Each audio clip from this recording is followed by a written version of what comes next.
ఈ వాక్యాన్ని వీక్షిస్తున్న సహోదరి సహోదరులందరికీ క్రీస్తు పేరట వందనములు.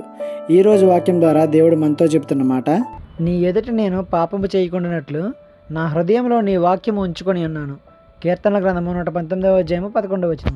హృదయంలో వాక్యం ఉంచుకోవడం అంటే ఏదో బైబిల్ మొత్తం బట్టి కొట్టేసి అడిగిందల్లా చెప్పేయడం, చెప్పిందల్లా బైబిల్లో చూపించడం కాదు. నీ బ్రతుకులో చూపించాలి, నీ క్రియల్లో చూపించాలి. నీకెంత బైబిల్ జ్ఞానం ఉండి ఏం ఉపయోగం?